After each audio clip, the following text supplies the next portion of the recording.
Welcome to the presentation of a lecture from Gnostic Radio, a free public service from the Gnostic tradition of Samael Aun Weor. Gnosis is the root wisdom of all the world's great religions. Gnosis is a universal teaching of practical science, whose goal is absolute liberation from suffering and the complete development of the human being. This lecture is one of hundreds available as free downloads, podcasts, or transcriptions. Our lectures range in topic and complexity in order to address the many needs of humanity. We invite you to browse our library of lectures to find teachings that suit you. Each Saturday, Gnostic Radio broadcasts live and includes a free online classroom, allowing listeners to see images, read related scriptures, and ask questions of the speaker. To learn how to participate, visit gnosticradio.org. Gnostic Radio is a service of Glorian Publishing, a non-profit organization. The lectures and radio broadcast have been made possible by the financial support of listeners like you. Most spiritual schools recommend a donation of $10 to $20 per lecture. To make a donation, visit gnosticradio.org. Now, with heartfelt wishes for the end of suffering for all creatures, we begin the lecture. May all beings be happy.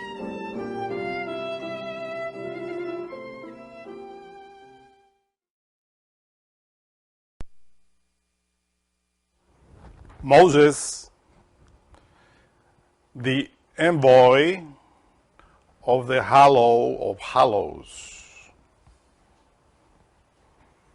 that is, Moses, the Bodhisattva of the Holy of Holies.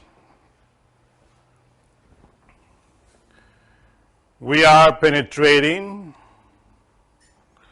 into the mysteries of Exodus, or what in Hebrew is called Shemot, plural of names. And indeed, we have to start by remembering again the first verse or the first chapter of the book of Genesis. Bereshit, Bara Elohim at ha shamim ve'at ha'aretz. In the beginning God created the heaven and the earth, which, in relation with this lecture, if you see the second graphic where we have the tree of life, we wrote Berit Esh Bera Elohim at Hashamim Ve'at Haaretz. By a fire pact, the sea goddess created the heavens and the earth. When we talk about fire, we always point that is written with Aleph and Shin, Esh, in Kabbalah. And that fire is indeed the beginning. And after that comes air, then water and earth. Related, of course, with the book of Yetzirah, or the world formation. But when we talk about Ha-Shamim, or Shamayim, the heavens, we have to understand that Berit Esh Bera Elohim, the first words by fire pact the sea god created, we are, of course, addressing the absolute, because the sea goddess, as we always point, is the Ein Sof. And the fire that we are talking about is a fire that emerges from Ein in order to create the heavens, or the first world in Kabbalah, which is a world of Atziluth, which we address many times because Atziluth is a world of the archetypes that we have to develop. And indeed, in the book of Genesis,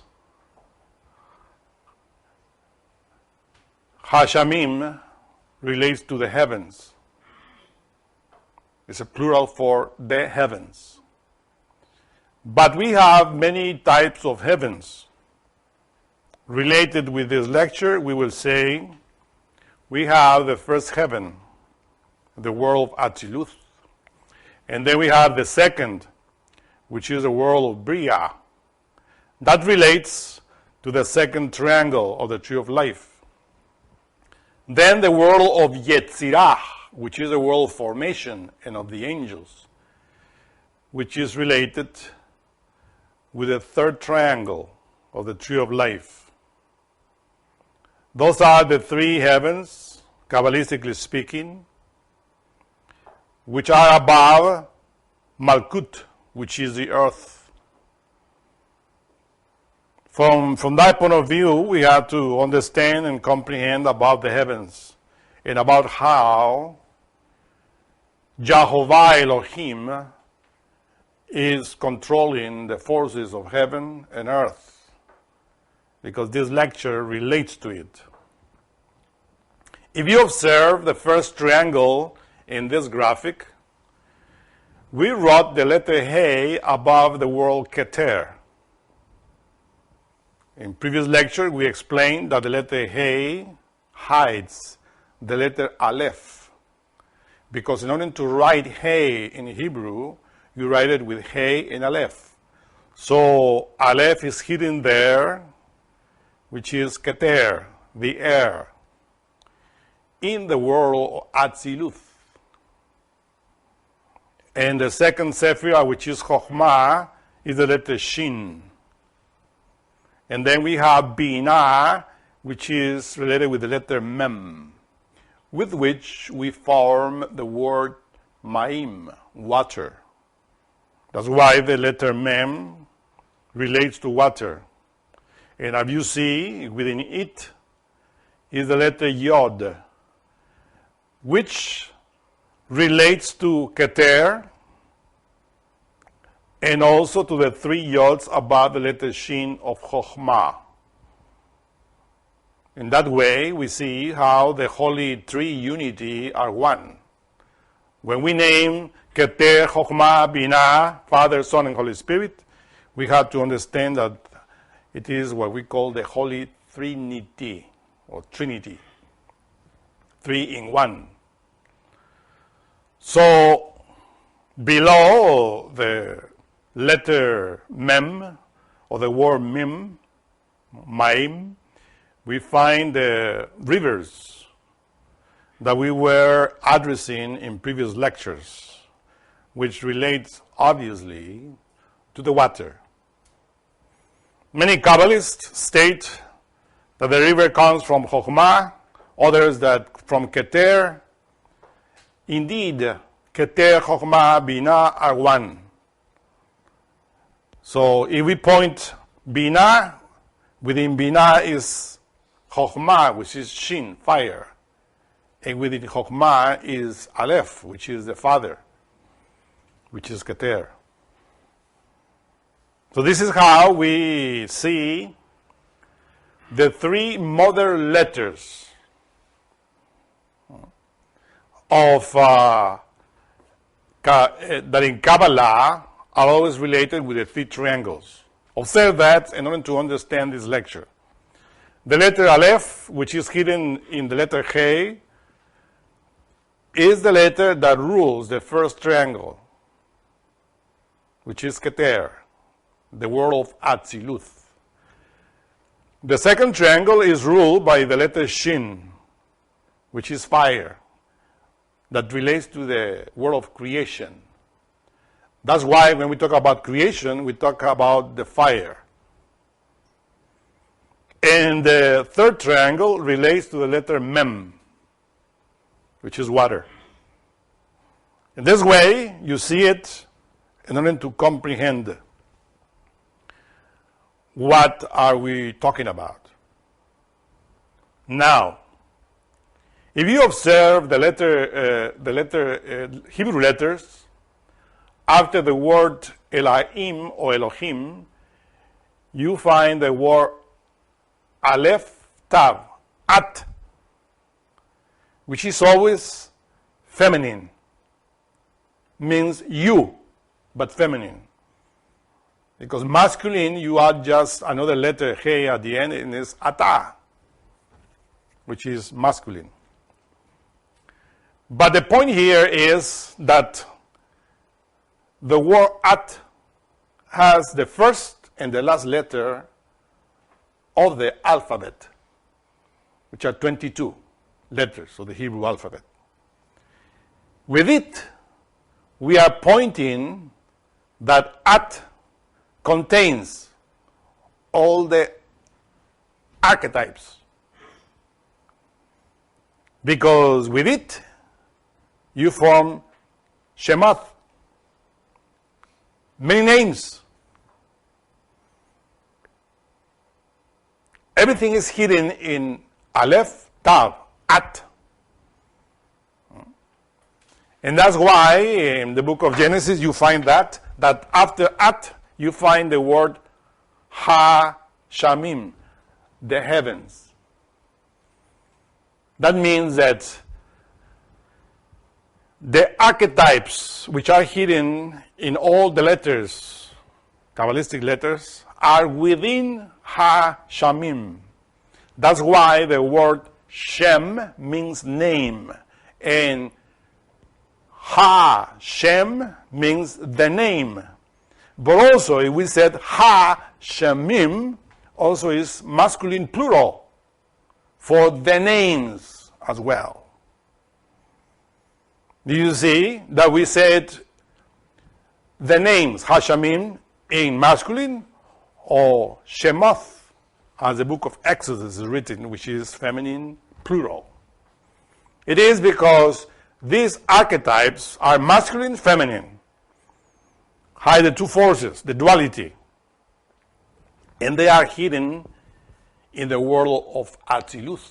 That's why we wrote Ha-Shamim in the first triangle with He, Shin, and Mim,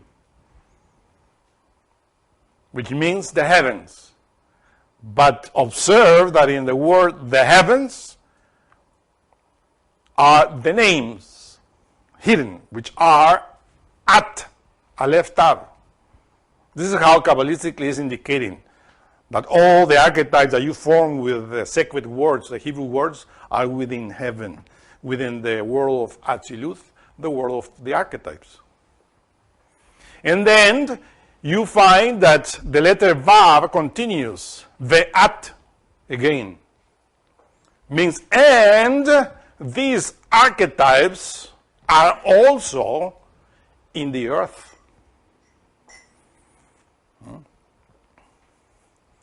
That's easy to see when you use your spiritual sight, that these archetypes are also, but the letter Vav is indicating, of course, the sun, S-O-N, because Vav is the sun.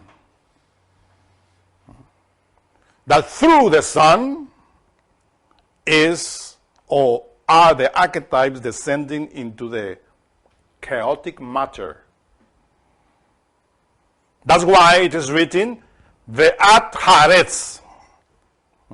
So these archetypes are also in the earth, But then Genesis aren't.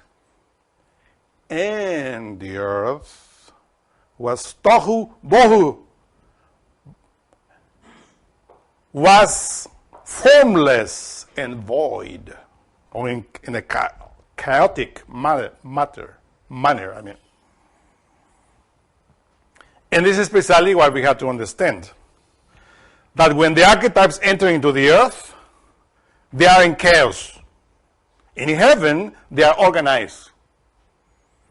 That's why above, in the world of Atziluth, we find the tree of life, where the 10 archetypes, or the archetypes, are symbolized in the 10 attributes of the Father, which is Keter. And those attributes are called in Kabbalah, Eheye, Asher, Eheye. He is what he is, which is the holy name of Keter in the world of the archetypes. Then the second name is Yod Hava in Chokhmah, the world of the archetypes. And then the holy name of Binah in the world of the archetypes is Yod Hava Elohim, which is precisely the main name that we had to point at. Because Yod Hava Elohim is the sacred name of that archetype Binah in the world of Atziluth. And Yod Hava Elohim is the one that sends Moses to do what he has to do. Because the first name that Moses receives when he is in the top of the Mount Sinai is Eheye, Asher, Eheye, when he has the name of Keter. And then he says, but I'm going to give you my name that I never revealed before, and is Yod Hava, Yod He Vav He. But then when he descends down to the earth, or to Egypt, as it is written in the Bible, and then he goes in the name of Yod Hava Elohim, which is the name of God in Binah. Let me tell you the other names of the other 7 Sephiroth in the world of Atziluth, in order to you to understand what I'm talking about. In Hesed, the holy name of God is El, which means God, singular. In Geburah is Elohim Gibor, the might of the gods. That's the translation. In Tifereth, the name of God there is Eloah Va Da'at Yod He Vav He, Tifereth, because in closes Alat, you see. You see, Eloah means goddess. Vadat, acknowledge. Jehovah, Yod He Vav He. That's the name of Tifereth. Then in Netzah, we find the name of God, which is Yod Hava Sabaoth, which means the hosts of Jehovah's, or the host of Jehovah. And then Hod is Elohim Sabaoth, the host of the Elohim, or the house of the gods. Down below in Yesod, you find the name of God, which name is Shaddai El-Hai, the Almighty. This is how it's translated.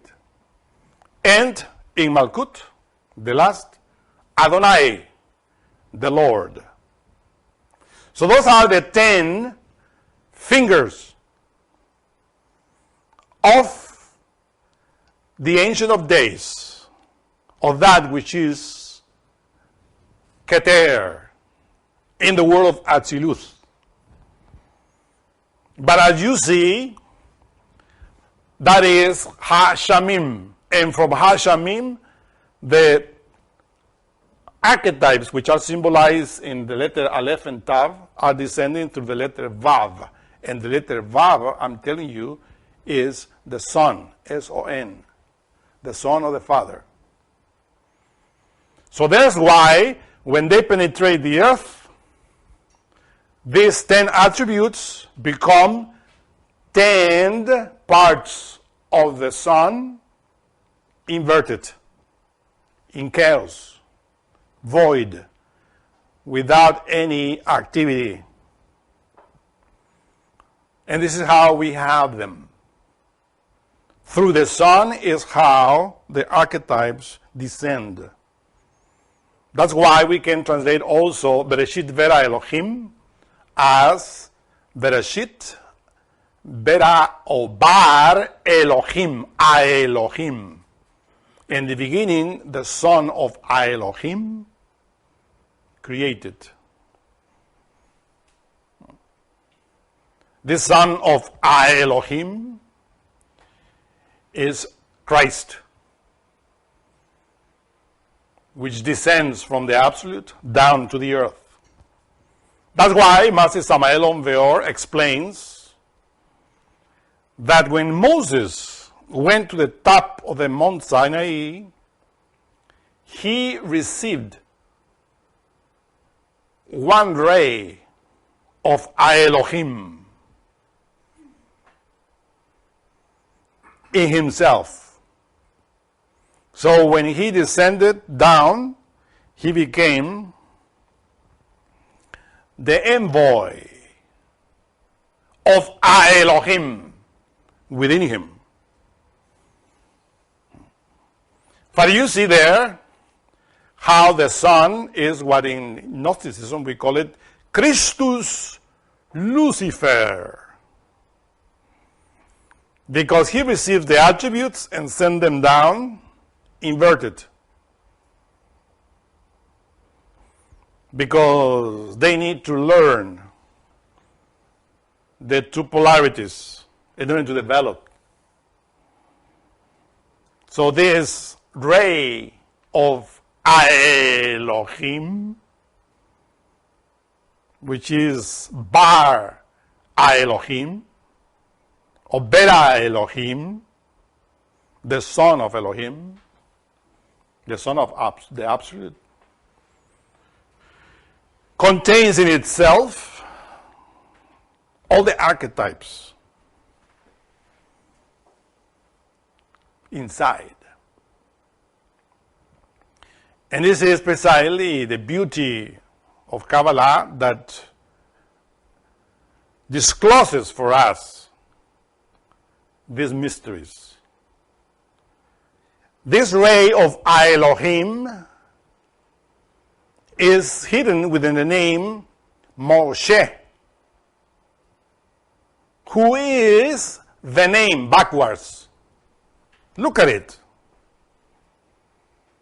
Hashem, Hashamim, all the names.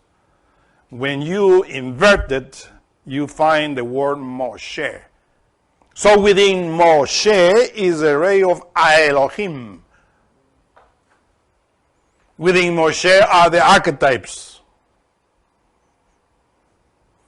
And he is the one that has to do the whole work that we call Exodus.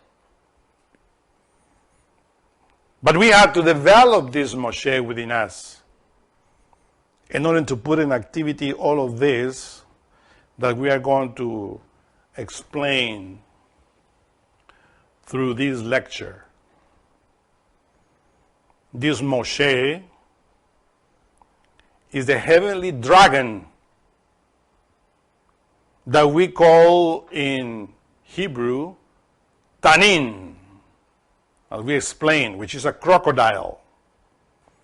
But this Levi Tanin, which is a holy crocodile, is called, we said in Egypt, the god Sobek, the holy crocodile, or the god with the face of a crocodile. A heavenly dragon. Now, in Hebrew, Fish is dag. Dalet, gimel, dag.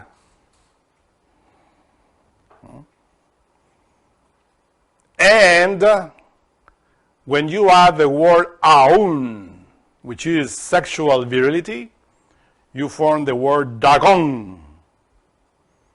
This word dagon, Hebrew, means the strength of the fish, or the strength of the dragon, in other words, because if you add the R to Dagon, you form dragon. If you want to inquire the origin of this word, dragon, is from Dagon. It's a fish. It's a tanin, a levitan, that can go from the waters up to heaven. And that's Moses, the heavenly dragon, the heavenly Dagon. But there is another dragon, another Dagon, and that is, you can find that in the book of Judges, related to Samson, to Shemshan, the power of the sun, S-U-N. This Dagon is the contrary, is the adversary of Moses. And how you call that adversary, that dragon, adversary of Moses? You call it Pharaoh. The word Pharaoh hides the word, the mouth, fe and hey. Pe, hey means mouth. And the word ra is evil or negative. So when you said Pharaoh, it relates to the word. Those that utilize the power of the word, which is the sun, S-O-N, in the wrong way, backwards. That's why you find, if you follow the next graphic,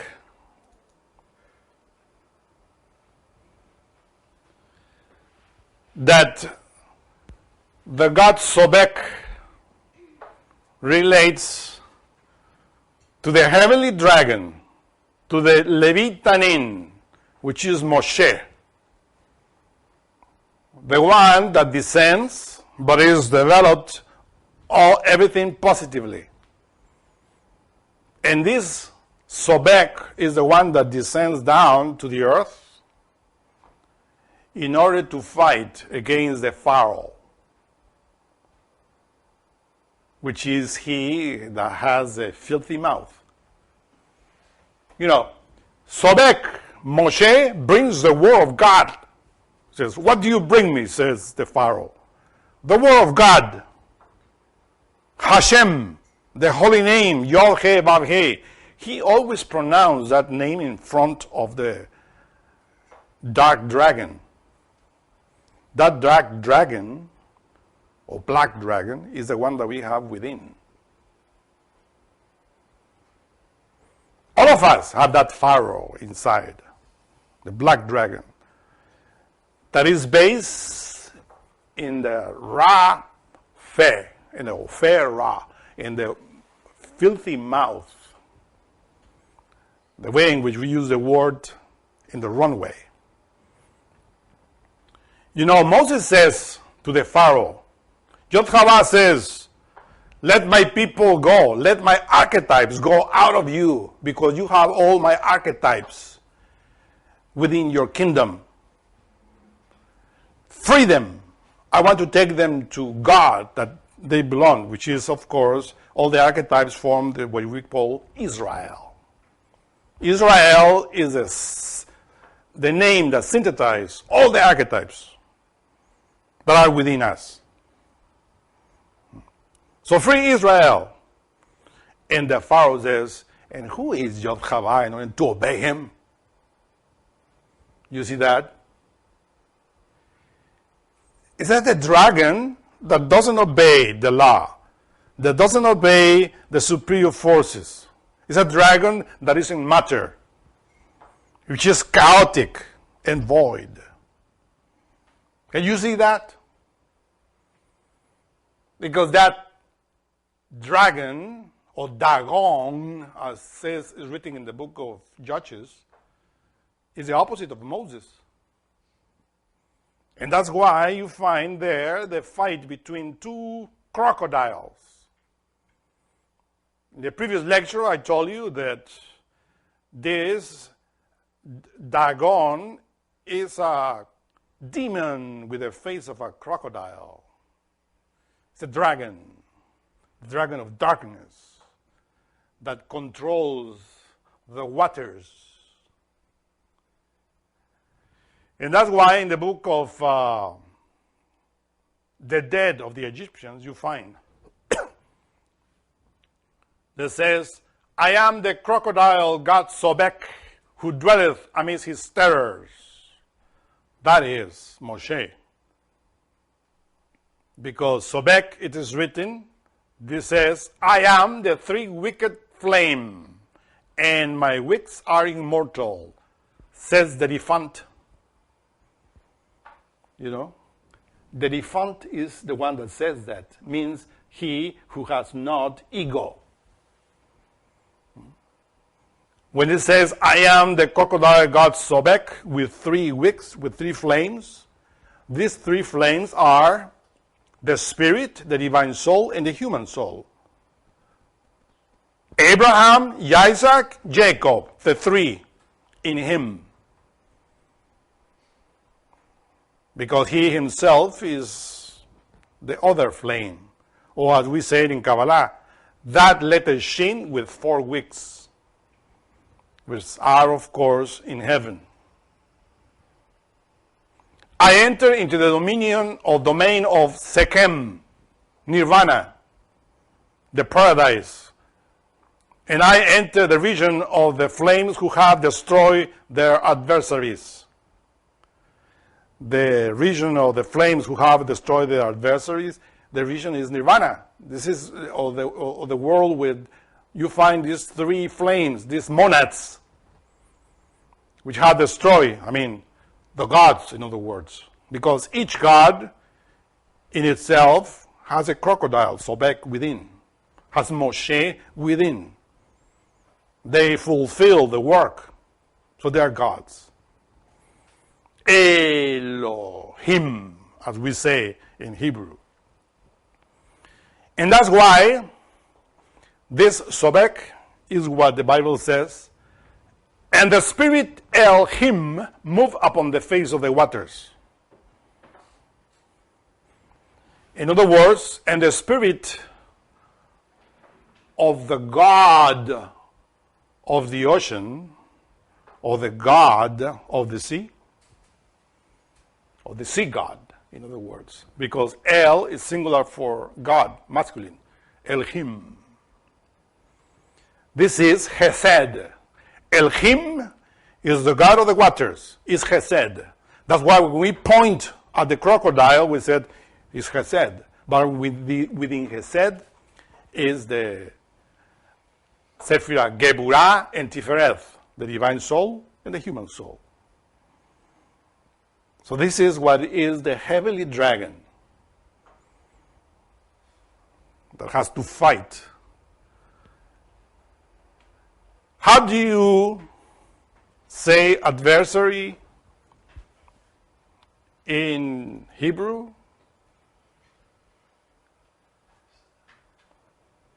Let us go down to the other graphic that we have of the tree of life. When we find a quotation of the prophet Amos, who said, therefore thus says Adonai Yod-Hava, the adversary will surround your land, strip you of your defenses, and loot your palaces. Now, when you read that in Hebrew, you find that adversary is written Sar. the letter Tzad and the letter Resh. And the plural in other parts of the Bible for adversaries is Tzarim, which is the very end of the word Matzrahim, which in Hebrew is translated as Egypt.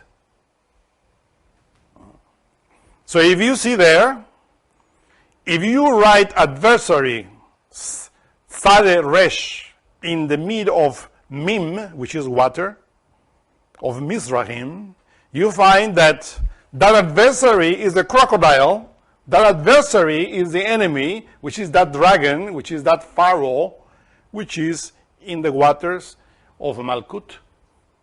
Because Malkut is Egypt, is Mizrahim. Mizrahim could be any place which is surrounded by water. And of course, the adversary or the contrary of Keter is Malkut.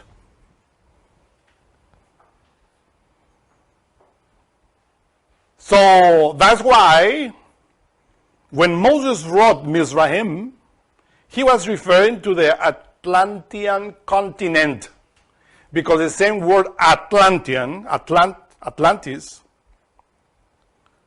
is a word that means water, Atl, water, in the Nahuatl language.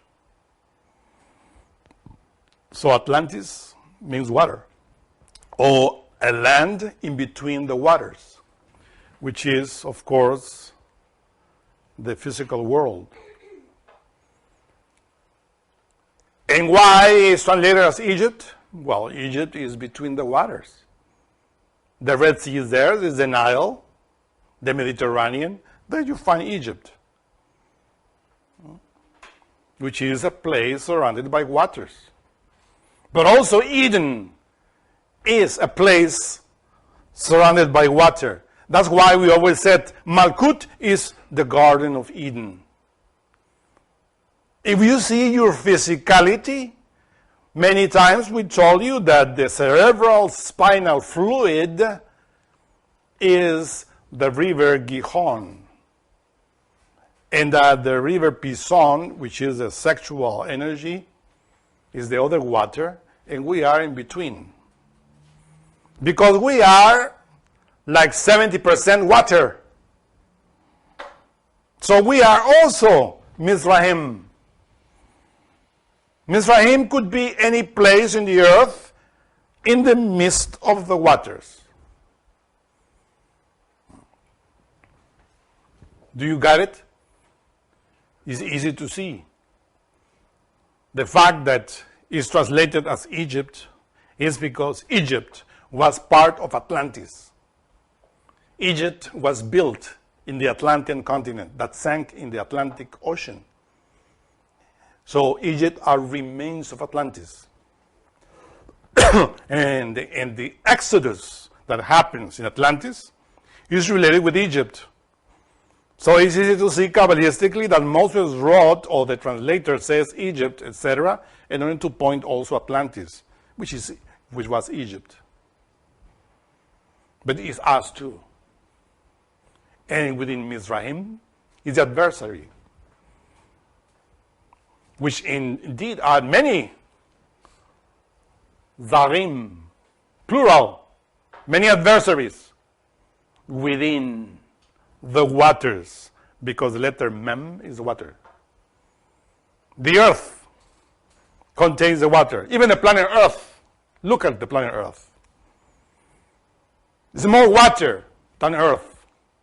All the continents are surrounded by water. Mizrahim.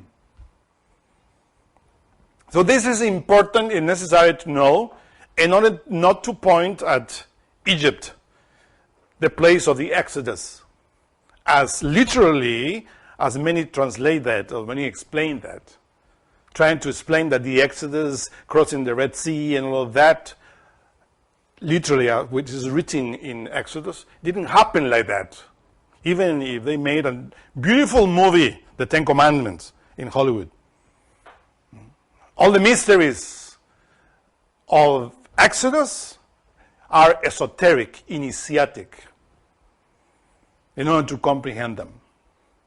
Because there are people, archaeologists there, archaeologists trying to find remains of the Exodus and this and that, and the Pharaoh, and they said the Pharaoh was this, the Pharaoh was that. The Pharaoh is a dragon. Simple.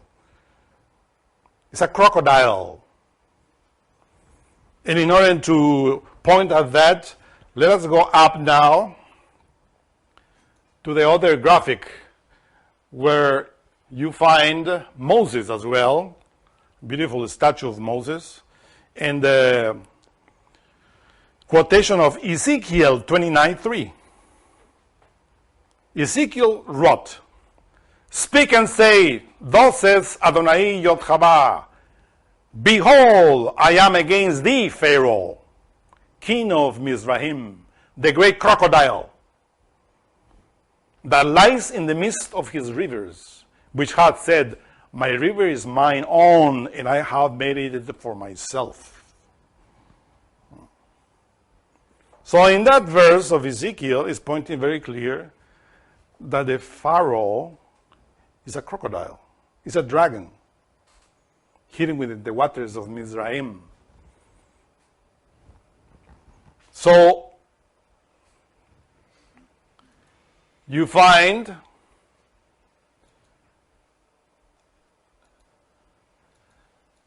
in the next graphic, which is a beautiful crocodile there swimming in the waters, when you find the word Mizraim, that is Mizraim, a place of waters. And when you find the adversary, which is the dragon, that is the Pharaoh. And anyone that practices black magic is a Pharaoh, a black dragon, a Dagon, dragon. And that in the book of Ezekiel says, the great crocodile has said, my river is my own, and I have made it for myself. This river, of course, is the word of Malkut that everybody is claiming. Ha Tanin, Ha Gadol, great crocodile, or great dragon, in other words. So, as you see, against those forces is what Moses has to fight against, which is the heavenly dragon. And then you find there, let us go now into that verse of Genesis, the other graphic, when we find Genesis 1:21, when I quoted, and Elohim created great crocodiles. So the goddess of the sea, which is a sexual power, created great crocodiles. Means great masters.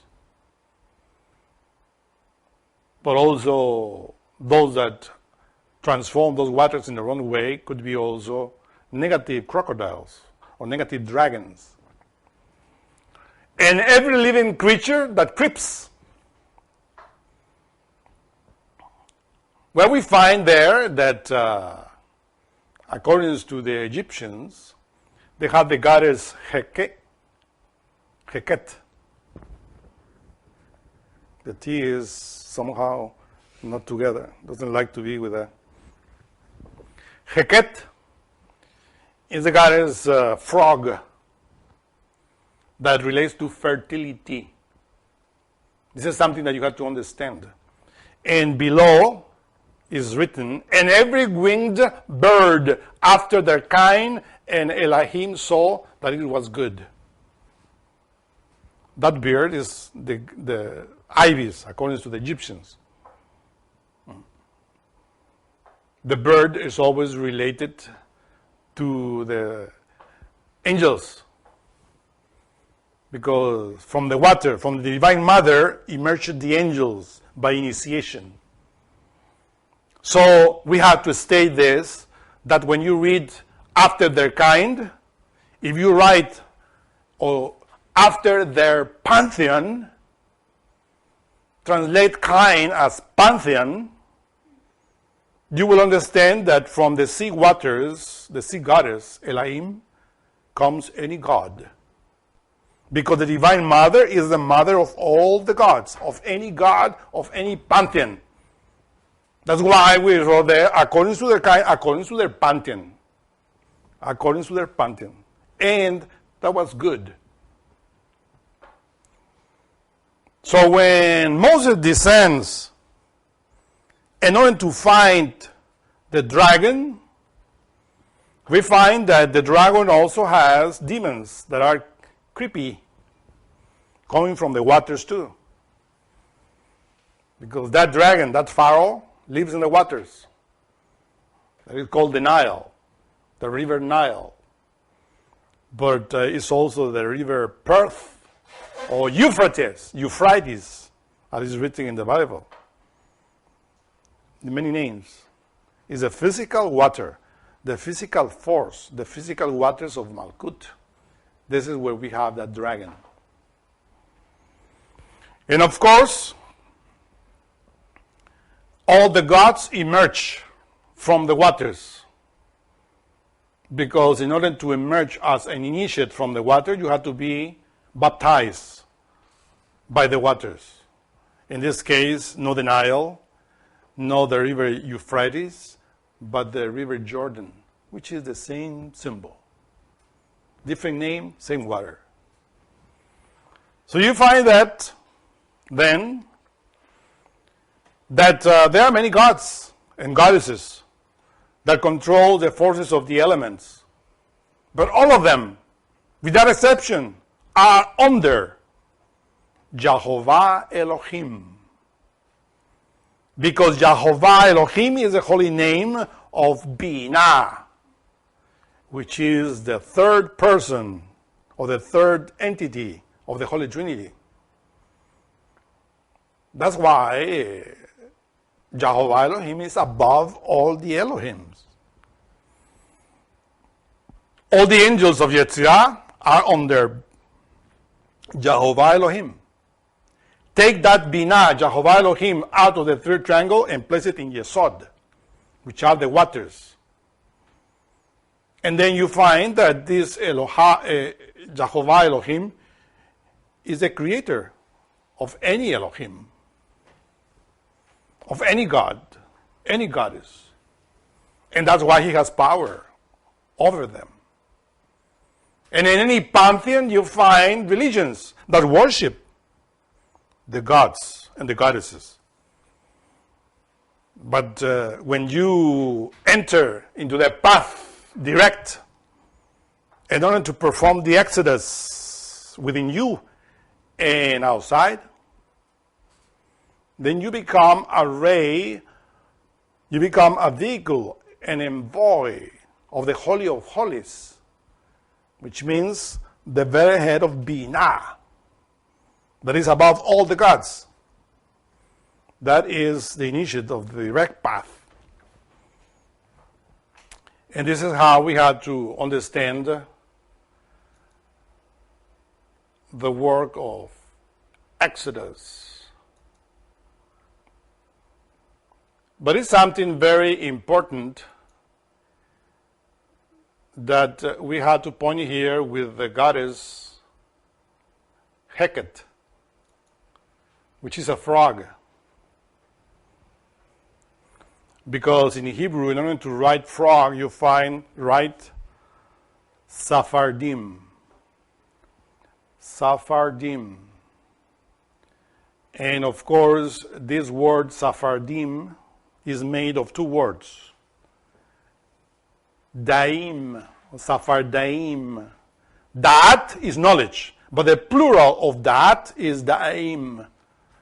Knowledges. We don't say that in English. We said knowledge means singular or plural. But if we said knowledges is Daim. So, Safar, it means to skip about. Very ancient Hebrew or Aramaic. Skip about. Safar. And I'm pointing about this because the name of the wife of Moses was Zipporah, which is written with the same words that we write frog at the very beginning, with the letter H at the end. You find that graphic when you find that Moses is marrying the daughter of Jethro, which was that priest of Midian. It says, and Moses was content to dwell with the man, that Jethro, the man, and he gave Moses Zipporah, his daughter.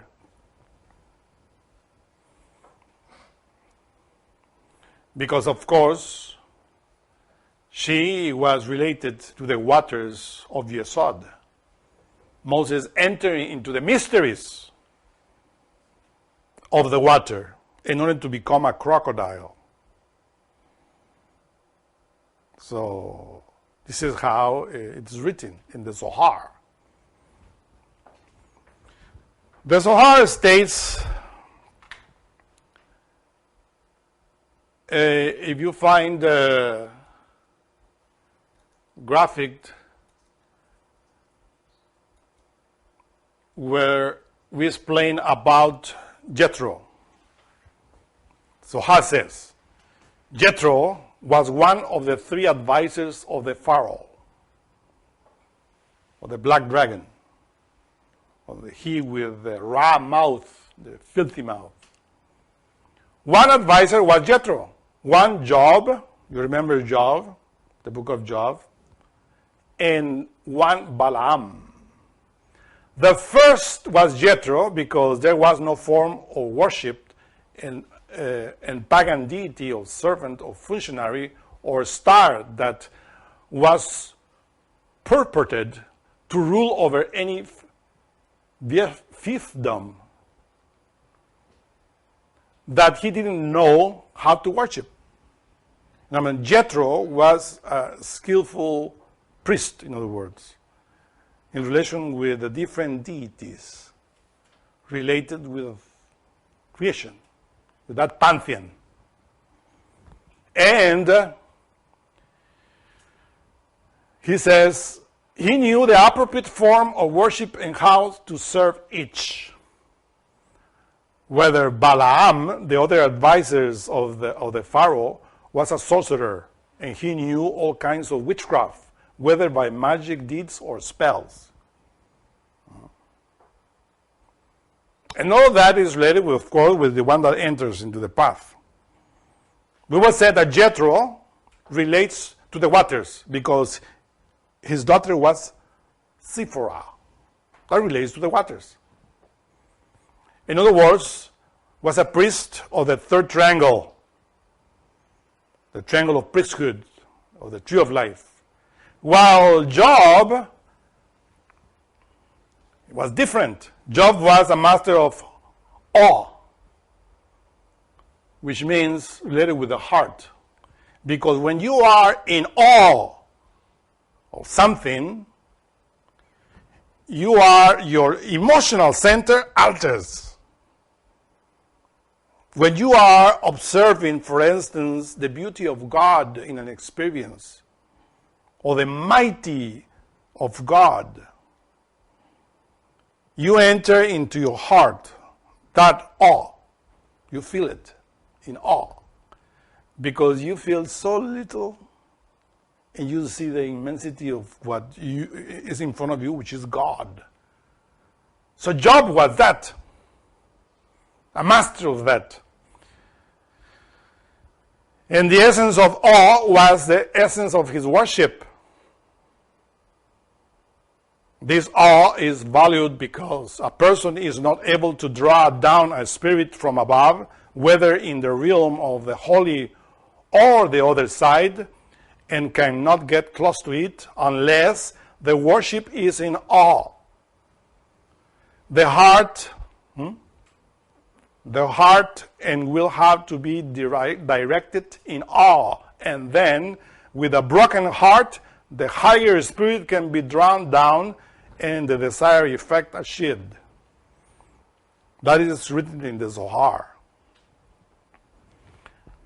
Of course, Balaam is in the head, it's obvious. Because if Jethro is in the sexual force, the priest, and Job is in the heart, Balaam is in the head, because you have three brains. The mind, he utilizes the mind for black magic. That is what is written in Zohar. Observe that. Because everything that is happening, the Pharaoh always asks to their advisors.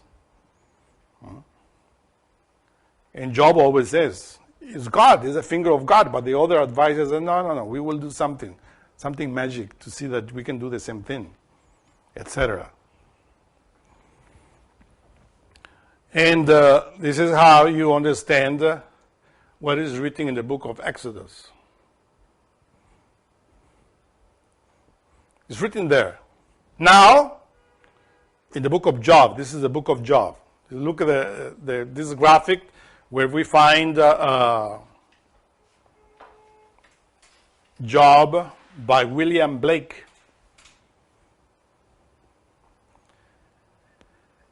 In this case is a graphic where you see Satan going with the children of the Elohim before Jod-Hawah.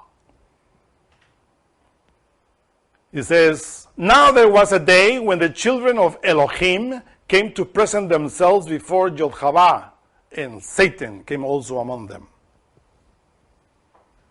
And this Satan, of course, Jod-Hawah said unto Satan, when comest thou? Then Satan answered, Jod-Hawah, and said, from going to and fro in the earth, and from walking up and down in it. So the forces of the dragon, because remember that Satan is also called the dragon. But Satan is that polarity that we have to transform into Lucifer. So when Satan goes up and talked to God, it's because that initiate is already in the level in which he incarnated Christus Lucifer. And he is going to work in himself because the Pharaoh is within him. Satan is within him. All of those three advisors of the Pharaoh are within him. Everything is within and without. This is how we have to see it. Everything that we read is the expression of what we have within and what is happening outside too.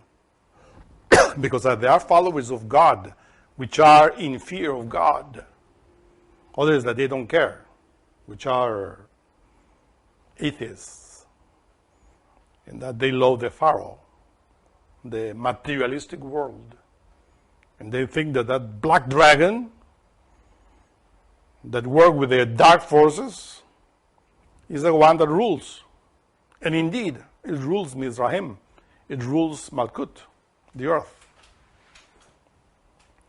That's why Jesus wrote in John 5:45, do not think that I will accuse you to the Father.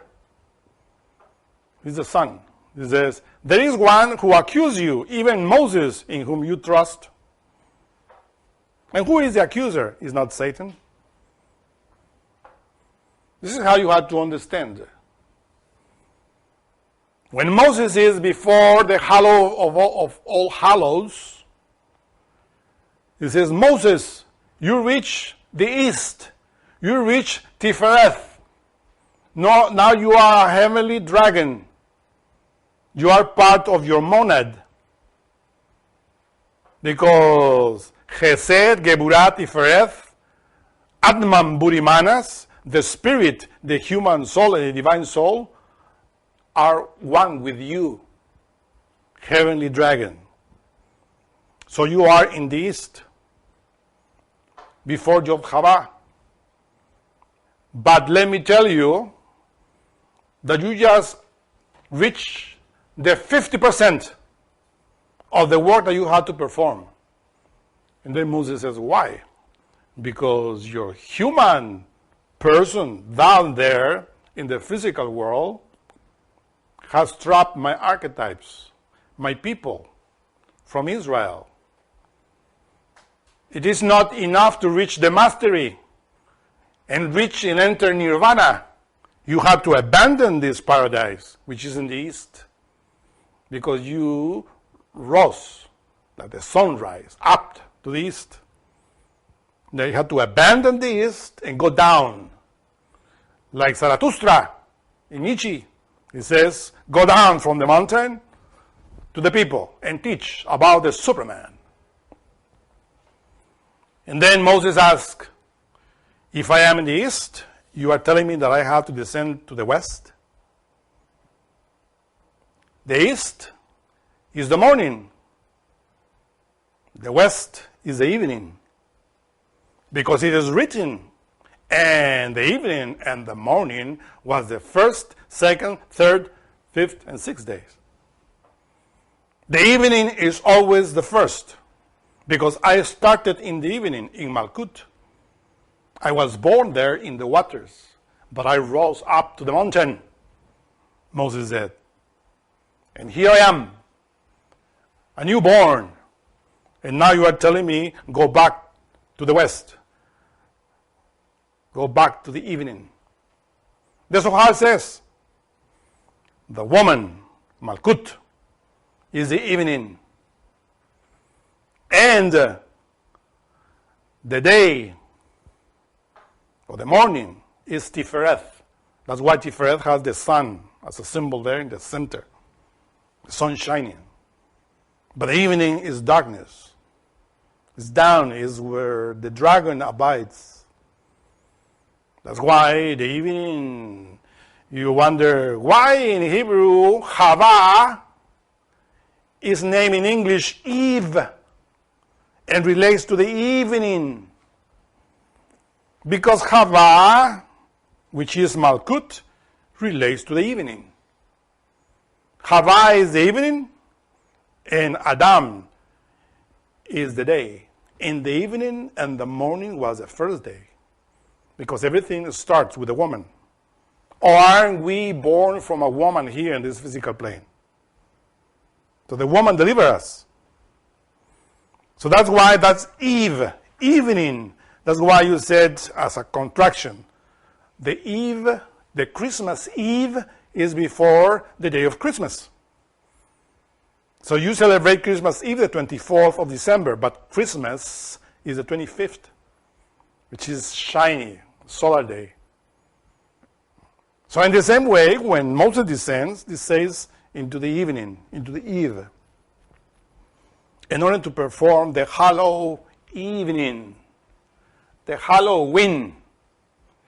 We say it in English.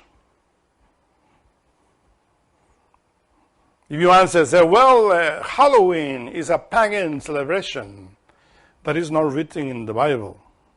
Well, it's because Halloween is English word, is not Hebrew word. But if you know how to interpret the things, you will see that Malkut is the evening. And in the evening, in Malkut, is where the dragon abides, where the Pharaoh abides, with all his adversaries that fights against God. And Moses descends from heaven to hell, to the evening. And then to perform the works of the holy name, the Hallow of Hallows, the Halloween in English. Exodus, if you want, in synthesis. That's why we entitled this lecture, The Envoy of the Hallow of Hallows. But the whole work that Moses performs in the Exodus before the Pharaoh is in Malkut. Because the Pharaoh lives in Malkut, in Mizraim, that is translated as Egypt. And before him, he performs all the miracles. Why? Because above Malkut is the world of Yetzirah, the world of the angels, or the Elohim, the gods. All the heavens are above. And the one that commands above all the heavens is Jehovah Elohim. So it's easy for Jehovah Elohim to perform all these wonders in front of the Pharaoh because he controls all the gods. Master Samael Aun Weor states in the book Igneous Rose that the chief of all the angelic hosts is Jehovah. But this is something that we have to understand and comprehend Kabbalistically. Because Jehovah Elohim, or the God as translated Jehovah, rules Yesod. And from Yesod emerges all the crocodiles and creep things. So Jehovah Elohim knows about everything. He is in Yesod, and he is in Binah, and in Da'at as well. But the gods of gods. So the whole work of Exodus is to descend, the Spirit of God descending into the physical world in order to destroy the negativity and to teach the archetypes the positive way of action, because Malkut is called also Asya or Asiya, the world of action. Here in this world of action is where we have to fight against the 10 crowns. Or as the book of Revelation states, and they came from the water, a dragon with 7 heads and 10 crowns. These 10 crowns are 10 types of wisdoms, negative wisdoms. Or we will say it, the archetypes within the matter that needs to be taught. These archetypes need to be liberated in order to develop the psychological man within us, the Adam into the image of God. So every plague that Moses put against the dragon of darkness, or we will say every plague that the heavenly dragon places against the dragon of darkness, is a teaching for the archetypes. Like telling, we have to fight against this negative vice that is enslaving you in Mizrahim. You are slaves of the dragon of darkness because you don't know how to act consciously. Awake, comprehend those elements, and awake to the path of God in order to be free of this wheel of Zamzara, or this wheel in which we are trapped by the dragon of darkness. And Moses says, I will teach you how, because I did it, and I am doing it. So here is the Bodhisattva, Moses, teaching how to be liberated from the dragon of darkness, from the Pharaoh, from the wheel of Zamzara, from Malkut, from Asya, the world of action. And he has to teach how to do it in order to control the forces. Because nature is outside and nature is inside as well.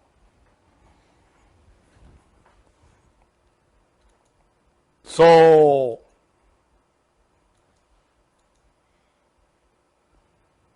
let us go now into that beautiful graphic that we put there, which is a serpent. The first serpent of bronze, or brass serpent, which are 7 serpents, as you see there. It is because the Divine Mother Kundalini, which is the serpent of brass that Moses lived in the wilderness, has 7 aspects. Arises in the 7 spinal columns of the true man. The physical body, the vital body, the astral body, the mental body, the causal body, the body of the consciousness, and the body of the spirit, which are the 7 lower Sephiroth beneath the first triangle of the tree of life. So the Divine Mother rises the gods, because she rises in every spinal column of each one of them. That's why this image has 7 serpents. And Jehovah Elohim, when Moses is in front of Jehovah Elohim, is because he has the 7 serpents of fire already risen within him. It's a God, in other words. It's a bodhisattva before God, the Creator, Jehovah Elohim, which rules in the pineal gland, which is the Holy Spirit, which is also Neptune, the god of the ocean. And Moses and Aaron went in unto Pharaoh, and they did so as Jehovah had commanded. And Aaron cast down his rod before Pharaoh and before his servants, and it became a serpent. What is this rod of Aaron? It is spinal column. Because that is the rod that makes us standing, to be standing. So the staff, the rod of Aaron, the priest, which is a symbol of Chesed, has Chesed within, is of course the spinal column, or the 7 spinal columns, because Aaron is also placed in Chesed. So from Chesed down to Malkut, there are 7 Sephiroth, 7 serpents, in other words. And Aaron is in the right side of the tree of life. Chesed is in the tree of life, in the right side, he's the priest. In the left, down, is the Pharaoh. He's the dragon of darkness. He's Dagon. And of course, it is written that Aaron thrust the staff on the ground and it became a serpent. And when the serpent becomes the rod again, swallows the other rods of the black sorcerers of the Pharaoh that did the same thing. 2 types of serpents here. The serpents of the Pharaoh remind us the Kundabafer organ, because the black magician has power over nature.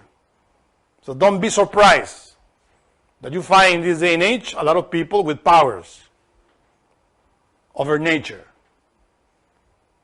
Because in the same way that Moses commands nature, also the black magicians can do it at a certain limit. That's why when Aaron thrust the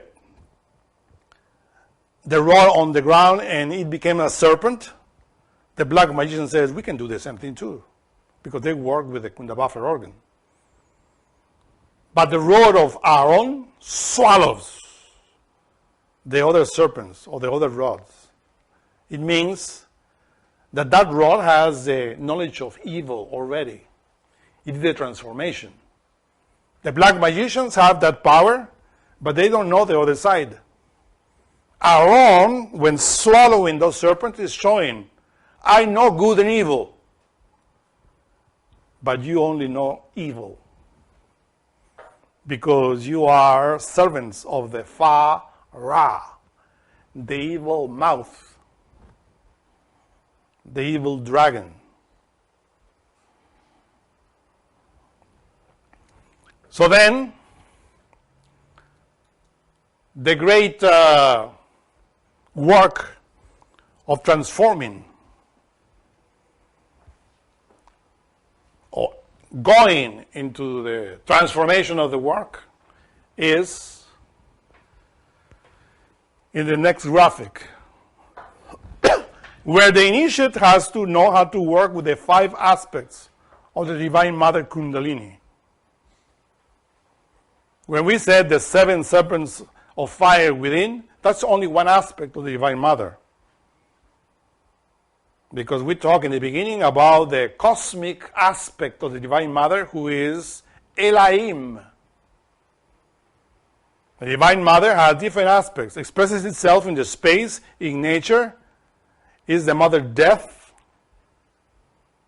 Is the Divine Mother inside of us? And the instinctual force that works in the sex. 5 aspects. So when we enter into this work, we have to know how to do the work with the Divine Mother, because she is the one that has the power in heaven and in earth. And that's why Aaron transformed the rod into a serpent. That serpent is the divine serpent Kundalini that we have to awake.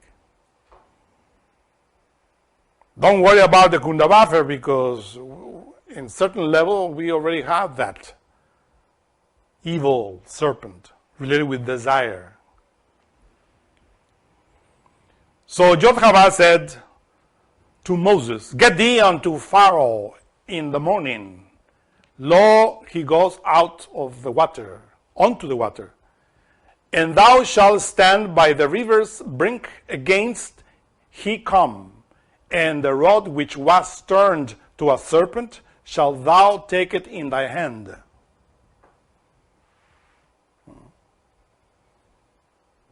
The right hand is the hand of Aaron. "Thou said, Yod-Hava, in this thou shalt know that I am Yod-Hava." It's above there in the world of Atzilut.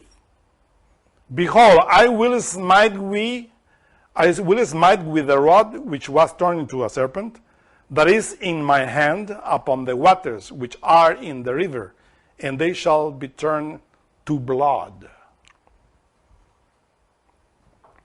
That's the first wonder that Moses performs before the Pharaoh. In order to understand this plague that Moses is doing, let us read the next graphic, which is also related to Malkut, where you find Aaron. In his right hand he has the serpent, and Moses is preaching to the heavens in front of the Pharaoh, turning the water into blood.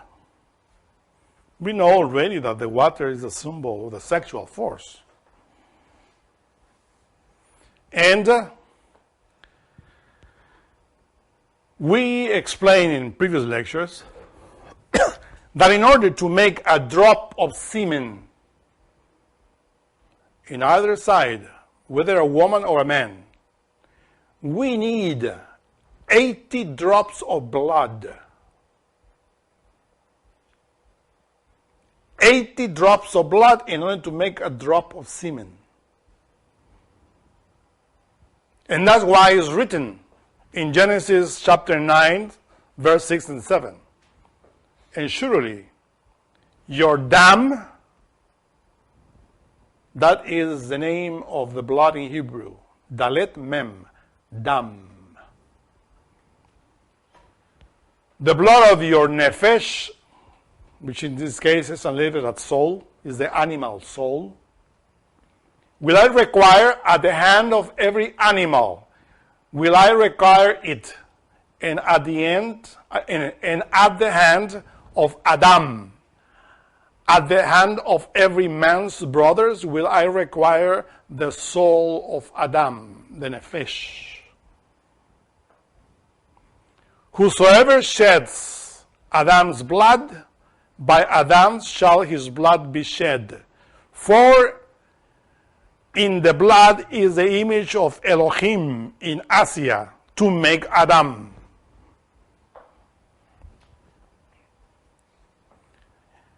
Many times I told you that the letter Aleph is in the blood. When dam, the blood, is mixed with the oxygen that we breathe, the blood becomes purified blood. From that purified blood, we need 80 drops in order to make a drop of semen, which is the water of the Nile, which is the water of the Jordan, which is the water of Euphrates, as the symbol. So, when the man ejaculates, when the woman reaches the spasm of the orgasm and loses the semen, feminine or masculine semen, how much blood are we losing it? For in the blood, in the semen, is the fish, the nun, the dog, as we said in Hebrew, the sperm and the ovum. So, when you fornicate, when you lose your semen, you are throwing away the image of God. And that is the true end within us. The image of Arikamping, Adam Kadmon, as we call it. Adam Kadmon. His image is in the blood. He put it there for us. But when we start understanding this, and we start transmuting the semen, and then the black dragon doesn't receive the energy, the force, because the black dragon feels itself from that force, which is called Nefesh. Nefesh is the animal soul. The animal soul is under the control of the human soul, or it's called Ruach, the thinking soul, Ruach. That word Ruach is the same Ruach Elohim that hovers above the waters. Remember that the earth was formless and void. All the archetypes were there in chaos. But Genesis says, and the Ruach Elohim, the Spirit of God, was hovering above the waters. What waters? The sexual waters. So the Ruach, which is the other type of soul, because in Kabbalah we studied three souls. Nefesh, the animal soul, Ruach, the thinking soul, and Neshama, the spiritual soul above. Neshama is related with fire. Ruach is related with air, with Aleph. And Nefesh is related with Mem. It's obvious. Nefesh is in the blood. Nefesh goes into the semen. Hold that fluid. So when the Gnostic starts practicing sexual transmutation, absorb the Nefesh, which is the image of God, as Genesis explains, in the blood is the image of God. And if an 80 drops of blood is the image of God, that forms one drop of semen, so the image of God is also within the semen, more compact, concentrated. That's why the beginning of the path of the initiation is transmutation. So when the Pharaoh, the black dragon, comes down to the river, the sexual river, because he bathes there every morning. That is to say, receive his strength from the waters, but not on those people of Israel, those initiates that wants to return to the Father, that are following Moses. Moses tells them, you have to be in chastity. Stop fornicating. Stop multiplying like beasts. Transmute your sexual energy. Liberate the nefesh, the animal soul, from your semen.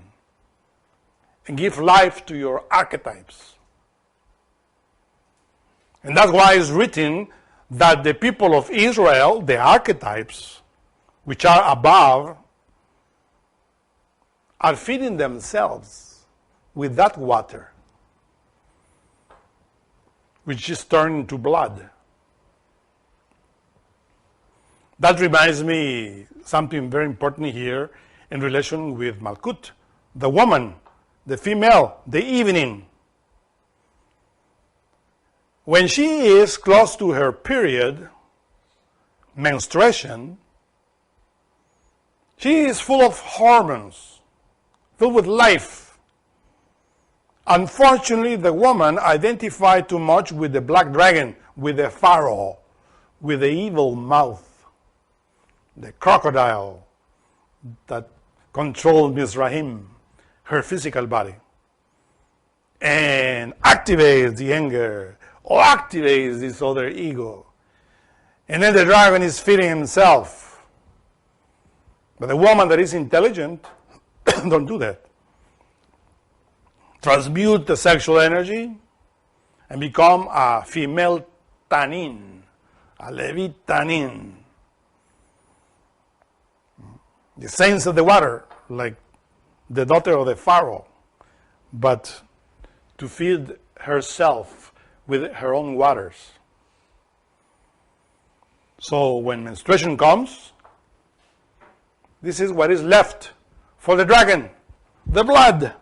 Take the blood, take the impurities that I am releasing, discharging. And then you find there the curse against the Pharaoh. There is no substance. There is no life. Because all that life was transmuted. That is the teaching here in relation with the water transformed into blood. Water relates to Chesed. Water relates to Aaron. Because the right side of the tree of life relates to water. And Aaron, the Ruach Elohim, descends. That's why Aaron places with his right hand, which is the right column of the tree of life, in the water, saying, I am transmuting right now. Because the Ruach Elohim, through my staff to my rod, is taking all the force of the water to the spirit. And what is left for you is only blood, no force. And that's why it is written that the adversaries, or as the Bible said, the Egyptians, are trying to feed themselves with that water. But doesn't work. Has no strength, has no life. Nefesh is not there. The fish is not there. It's already transmuted. That's the first wonder that willpower is doing in front of the Pharaoh. So let my people go. Of course, in that mysterious plague is how Moses began his hallow evening, to show the hallow, the holy, the kadosh of the water by the Ruach Elohim transmuting. And here remains, of course, the physical body. Many Gnostics ask, well, the Master Samael says about the elixir of long life and rejuvenation. And I see many Gnostics that have many years in Gnosis and they are not young. What is that rejuvenation? It's for the spirit. And if you finish the work, that elixir of long life will be granted unto you without ego. It will be absurd if all the mysteries of God, all the power of God will be granted to the Pharaoh, which is us, the black dragon. Oh yeah, practice gnosis and you will become immortal. An immortal demon? That will be a curse. So at the end, that's why initiates die, because that's the process. That's the process written in the book of Job. Read the first chapter of the book of Job, and you will find that Job is the same part of Moses within. The first chapter of the book of Job deals with Malkut, Yesod, Hod, Netzach, and Tifereth. 5. Which is easy. The first 5 plagues which Satan plays on the back of Job, because he says to God, let me touch everything that he has, he will see how he will curse you in your face. And then Jehovah Elohim said to Satan, go ahead, throw your plagues there in Egypt, and we will see if this Job really is loving me. So the first chapter goes there, from the very bottom to the top. In symbology, of course. Because one thing is Moses, the willpower, and Job, which is a part of us that to be in awe of those wonders. Because when Moses is doing that, Job is witness of that. It's witnessing. Remember that Job has 7 sons and 3 daughters. That's Kabbalistically. About the 3 daughters or the 3 souls we talk about, Nefesh, Ruach, and Neshama. And the 7 are the 7 lower Sephiroth. Just go there, from there, and you will see what I'm talking about. Now, in the world of Yesod, which is above Malkut, says, and Yod-Hava spake unto Moses, go unto Pharaoh and say unto him, thus says Yod-Hava, behold, I will smite all thy borders with frogs. This is how you write frogs in Hebrew. Safar Daim. Safar Daim. Remember, the first word reminds us of Sephora, the wife of Moses. And Daim is Da'at, plural for Da'at, knowledge.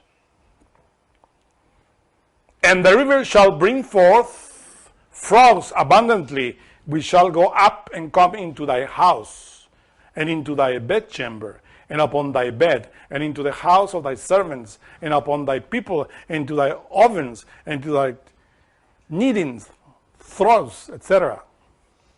And Aaron stretched out his hand over the waters of Mizraim, and the frogs came up and covered the land of Mizraim. That land is you, your vital body, the superior aspect of Malkut. Frog is in relation with fertility. Remember that the river Nile was, according to Egyptians, a god. And you find in other mythologies how there are different gods related with rivers, with lakes, with oceans. But above all of them is Neptune, which Neptune, of course, is the trinity of Hades, Neptune, and Jupiter. The 3 gods that rule the universe.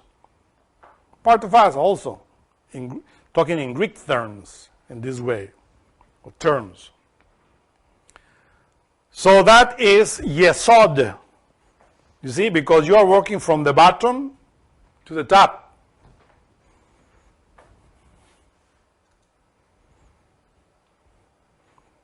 If you break the word Sephardim or Sephardim. Sephardim. Do not mistake that word with Sephardim. It is with Samech, which is S, which are the Jews from Spain. Are similar pronunciation, but it's Sephardim with Tzadi. To skip about knowledge. That's the meaning of frogs. To skip about that, remember that Yesod is related to the mystery of that, the tree of good and evil, the sexual force. It is written in the book of Job, do you know about the great paths of clouds, the wonders of him who is perfect in knowledge? People want to become perfect in knowledge. But to be perfect in knowledge doesn't mean that you have to read all the books of the Master Samael of the Or, or to memorize the Bible, chapter and verses, which is really amazing when somebody does it. But that is not knowledge. It's just an information that we have. The real knowledge develops when the frogs develop in us. And all the borders of Malkut. You see, the borders of the physical body is Yesod, because Yesod penetrates and compenetrates the physical body. It's not like people think. Or like Moses went and put a lot of frogs there in Egypt, in the land of Egypt. There was a lot of frogs everywhere. That's a symbol. Understand that. As we talk about the blood, this is also a symbol. To multiply frogs is to multiply the fertility within you. And those frogs will start singing about the knowledge. This is what I'm doing to you now, singing about this knowledge. And I am not the only one. There are many other frogs there in different places in this physical world, teaching about that, teaching about gnosis, knowledge to the people. And multiplying everywhere. And the Egyptians,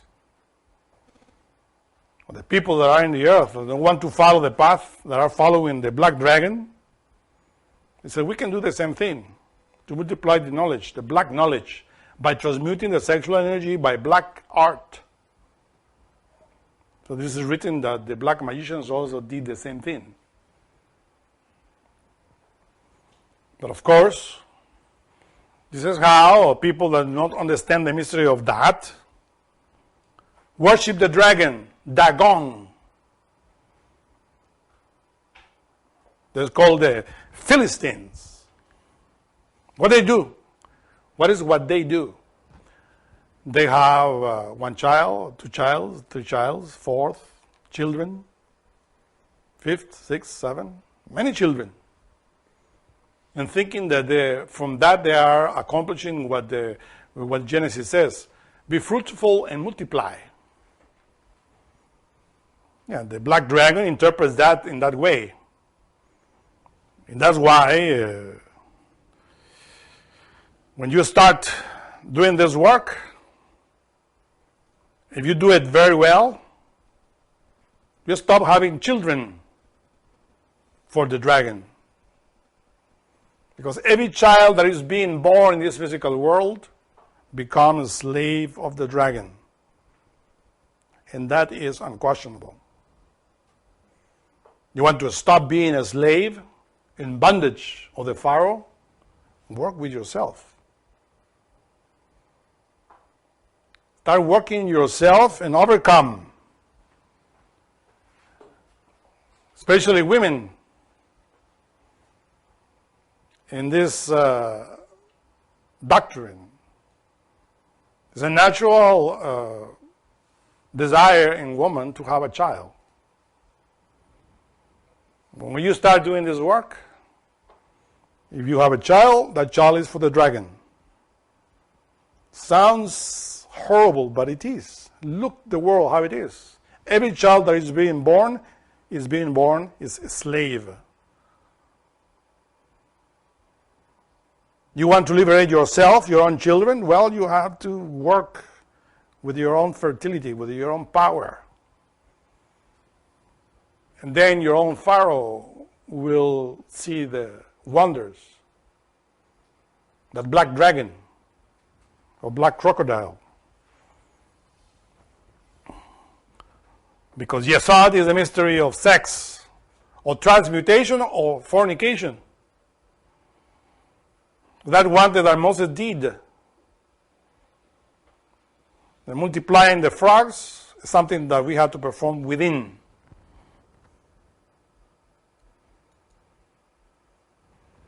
Let's know in the following graphic. And Yod-Hah said unto Moses, said unto Aaron, stretch out thy rod and smite the dust of the land, that it may become lice throughout all the land of Mizraim. And they did so. For Aaron stretched out his hand with his rod, and smote the dust of the earth, and it became lice in man and in beast. And the dust of the land became lice throughout all the land of Mizraim. It is very significant that when you said lies, reminds me about lying. In Hod, the virtue of Hod is truthfulness, veracity, through the word. Remember that Aaron is the priest that has the power of the tongue, because Moses cannot talk. Just give me somebody that will do the talk for me. And then Aaron appears. So in Hod, we find that mystery of emotions. It is written that the negative emotions turn the people into a liar. Lies, plural of lying, to lie. Right? And where do the lies abide? In your head. They launch there.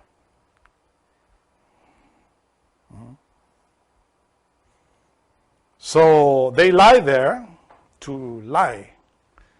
Your lies, your thoughts. But remember that Hod is also related with the heart, with emotions. That's why Matthew Samael on verse says, he who does not transform negative emotions cannot say the truth. Because when one is a victim of a negative emotion, one lies always. And those lies are like insects. It's like bugging in your head. This is precisely what happened in this doctrine. There are many people that don't understand the doctrine, so they are acting like lies. You find those lies, or nuts, how you call it, right, as well, in the internet, all over the world. Criticizing, like fleas, in the flesh of the Gnostics. Look at him, ha ha ha, look this other one, blah blah blah, right? They are lies, multiplying. And those lies hurt only the Gnostics that do not know how to transform the negative emotions. We have to know how to transform negative emotions and how to love our enemies. Those lies that are really failures. They cannot do the work, so therefore I'm going to criticize you. I'm going to act like a flea, like a lice, like a nut in your head, and bite you there. But of course, it is significant that the word lies, which in Hebrew is kanim, is also a word related to veracity. When the children of Jacob, which are the children of Israel, the archetypes, go into Egypt, And they go before the advisor. In this way, in that case, is Joseph, which is advising the Pharaoh of that time. And when Joseph discovered his brothers, they accuse him. You are spies, but because they remember, but they don't recognize him. And his brothers answered, we are all one man's children, Beni Ish. What is fire? We are Kenim, true men. You see, he's using the same word, the same letters for true men. Meaning that they transform the impressions in the right way, because are the archetypes. This is what you have to understand. The archetypes have to transform the negative impressions in the right way. This is how Moses started in order to become true man. Because if you don't do it, you become just a liar. Somebody that is criticizing and blah, blah, blah, blah, blah, blah, like an ignoramus that doesn't know anything about Kabbalah. He says, thy servants are not spies. So now you understand how Pharaoh and his servants become annoyed with lies. And even the beasts, the intellectual animals, the beasts are annoyed with the lies. Because the archetypes transform the impressions and spoke the truth. While those that are slave of his negative emotions are speaking lies. Are lies. That is the other wonder. Related with heart, with emotions. That the usually has to perform. Because the ordeals in the path comes little by little unto you when you enter into this path. Do not think that is easy. Read the first chapter of the book of Job and you will see. It's not enough to be in awe of God. You have to work in yourself. And in order to work in yourself, Jehovah Elohim sent Satan. In this case, Moshe is acting as Satan. Or Satan is within Moshe, doing those calamities against the Pharaoh. Follow the laws of God. Don't lie. You shall not lie. But the Pharaoh says, then who is Jehovah in order to obey him? Here I will tell you the truth, and the truth will be spread all over your kingdom like lice. And you will see how you lie. You understand that? Plague. It's easy to see when you utilize your common sense. As somebody says, is the most common of the senses that nobody uses. Then we enter into Netzach. And Jehovah said unto Moses, rise up early in the morning and stand before Pharaoh. Lo, he cometh forth to the water, because he's a crocodile. And said unto him, thus says Jehovah, let my people go, that they may serve me. Else, if thou wilt not let my people go, behold, I will send you swarms of flies upon thee. Treat or trick. This is how you call it in Halloween. Right? Whether you obey or I make another trick on you in order to show you your weakness. And it will become flies, but really the word in Hebrew is Arab, which is also a word that means evening, darkness. Arab is also an Arab, you know. The word is used for many things. These wild beasts. Those beasts that work in the head, in Metzach, the forehead, the mind.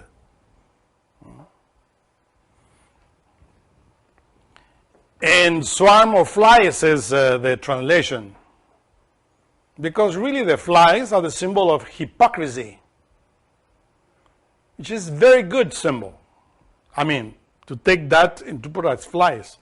But if you translate literally as it is written there in the book of Exodus, it means wild beast, different kinds of beasts, of spiritual forces which act in the head that the black magicians utilize in order to work against other people.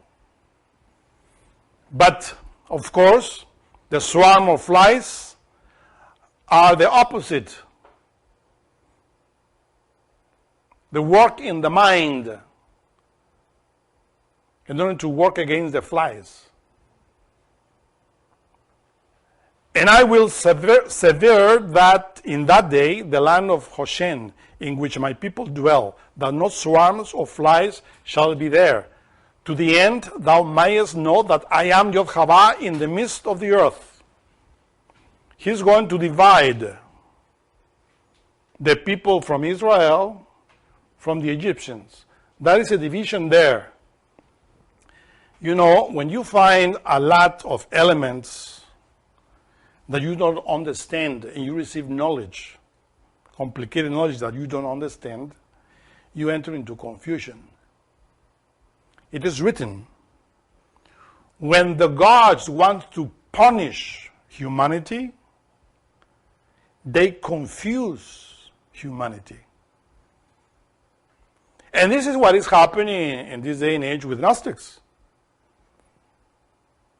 They're being punished, but the one that is confused is the one that is punished. But because if you centralize your faith in your own inner God, you are not confused. But all of those people that are following idols of the mind, the idols of Netzach, which are those flies, hypocritical flies, that boast of being this, of being that, master of this, master of that, and they are blindly following them, they enter into confusion. Confusion of tongues is in the Tower of Babel, the head. But if you are not confused by those flies, if you develop faith, because in order to control the mind, you have to use willpower. Willpower controls the mind. And willpower is Moses. That's why I said that the shepherd of Netzach is Moses. Willpower. But the true Moses within, false Moses, demons with the face of a crocodile that appears there, people start following them and they enter into confusion because they do not understand the doctrine. The confusion of tongues. Remember that is written that when God saw that all the land have one language, and their one purpose was to enter into heaven with the filthiness inside, he says, let us go down and confuse their language. So they have to stop doing what they're doing and to learn that they have to die within themselves and not to try to go up into heaven with black arts. Arab, translated as flies. So this is what we have to understand in relation with Netzach. The one that does that is also Moshe. When he sees that a lot of multitudes want to enter into the path, but they don't work in their ego. They like to transmute the sexual energy, they like to talk about it, but they don't comprehend their ego. They don't control their mind, their Netzach. And then they go and start boasting that they are masters of this, masters of that. And you find now, I repeat, in this day and age in the internet, a lot of people that appear there claiming that they are masters of this, masters of that, and a lot of people that are following them. So there's a confusion now. When you enter into this path, if you don't place your faith inside of you and your innermost, then you follow the crowds.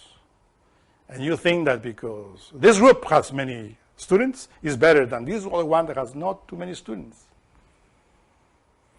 And then you find those people that they say, I'm the Mrs. Master, this master, that, and they go on to other groups and they steal the sheep from other groups.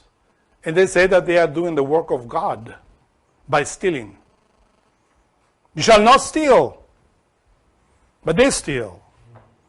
You have to give the doctrine and to give the people freedom to choose whatever they want. The best choice is to follow your inner being, no groups. But I have been observing them, and they said all of a sudden, I am a master such and such, so therefore I'm going to this group and said, hey, I'm the master. This person that is guiding this group is not a master. I am one. Follow me. And there go the sheep, following this other one, and then into confusion, thinking that they're doing the right way. He who claims that he's a master starts from scratch, from the very bottom. Build something, not steal people from other groups. That's easy. And after that, they are inflating their chest saying, oh, I am the guider of this group, and have people here, people there. And when you inquire, those people are from other groups that is stole. There are many divisions in this Gnostic movement since the master died, because many flies, hypocrites, are everywhere. Stealing from this group and making my own group.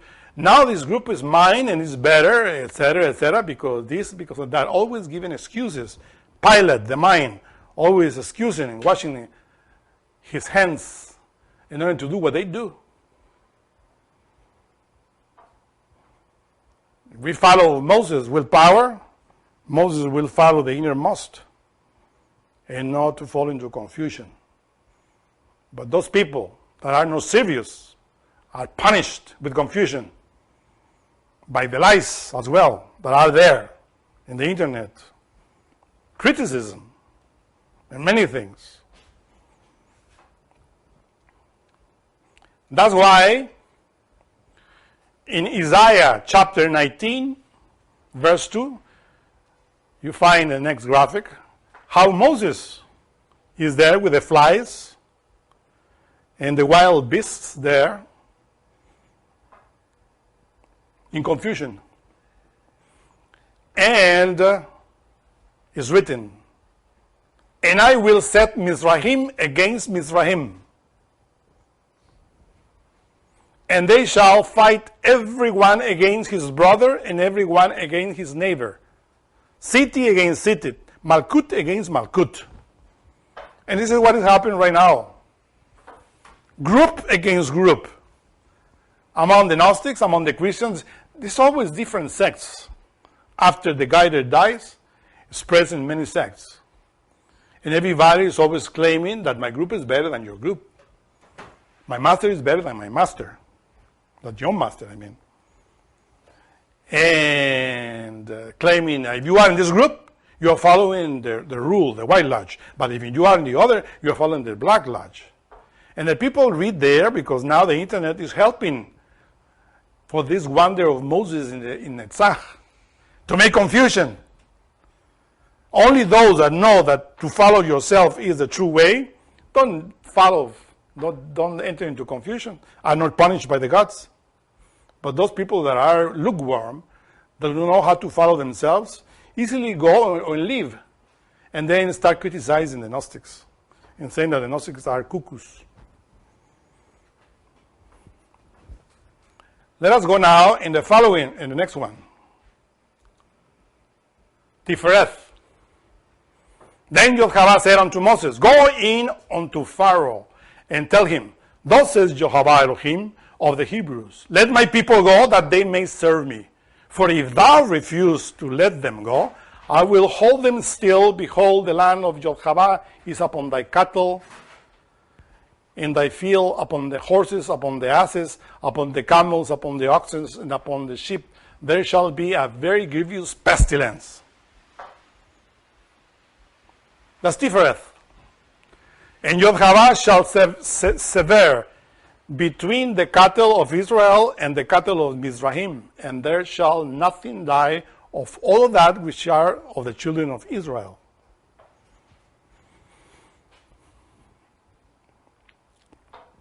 The word for this plague is called the bear, which means curse or pestilence. The bear, close to the word dabar. The same letters that you write the bear, you write dabar, which means the word. You see here, you find in the next graphic, Tifereth, you find the word. By dabar, the word of Yod-Hava, were the heavens made, and all the hosts of them, by the breath of his mouth.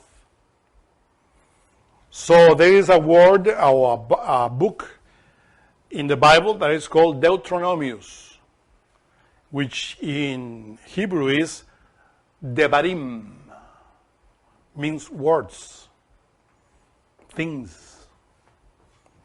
So the same word, dabar, which is word, by pronouncing in different way, deber, means pestilence. It's obviously that happened when you enter into Tifereth. The virtue of Tifereth is humility, humbleness.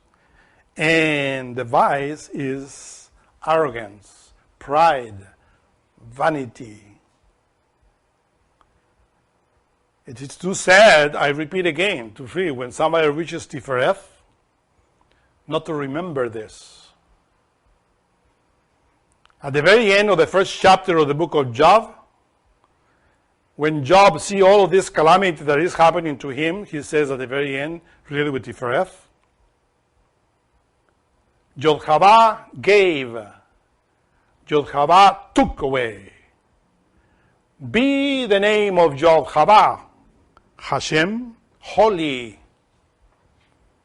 So he never blasphemed with his mouth. But of course, in Tifereth, you find that all the pride of people is punished. When you start boasting of yourself, when you discover who your inner being is, I'm telling you, it is better to shut up. If there is not a command that says, spread your inner name to the four winds, shut up. Because it's not necessary. Because the one that talks about your being through you is your pride, your arrogance, your vanity. Even if that pride, vanity, and arrogance does it humbly. Because there are prides that talk humbly, or people very vain that say, oh yeah, I am the bodhisattva of this God. And he is great, but I am small. Who is talking? You know what I mean? The bear, pestilence. Because then the God says, oh look, he's proud about himself. You know how it's called that? It's called mythomania. Oh, but if somebody has an experience with his inner God, he cannot be a mythomaniac. Yes. Me, myself, I had an experience with my God. In the world of the Ein Sof. And maybe I'm talking with pride right now. But it is necessary to say it. My particular Ein Sof told me, be careful with mythomania. There, in that dimension.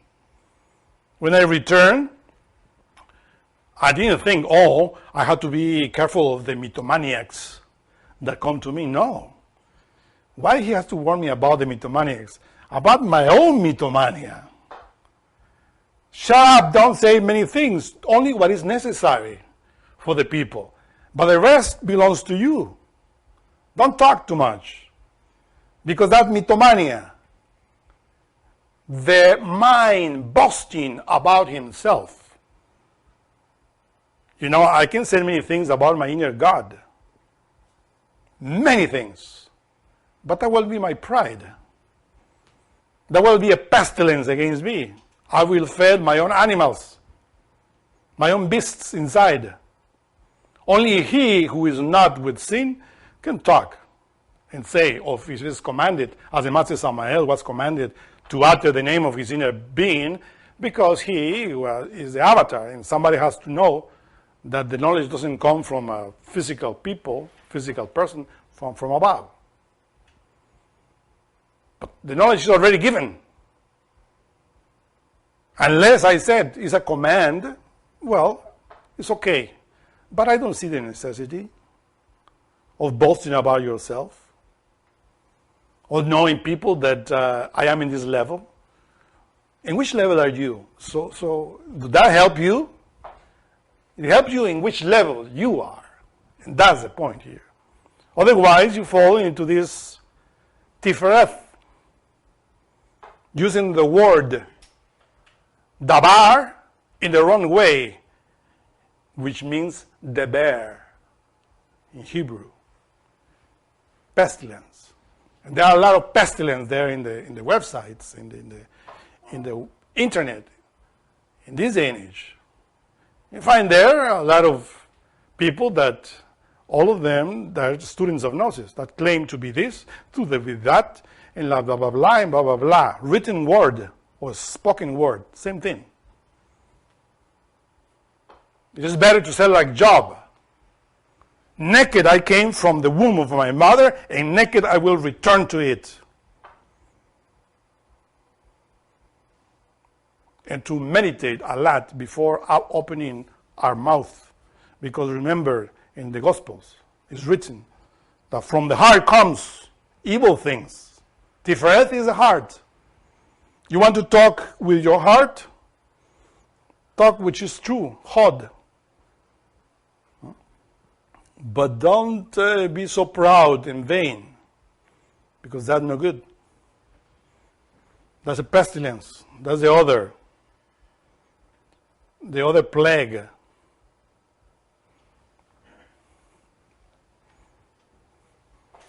It is written that those that reach the Tifereth reach the 50%.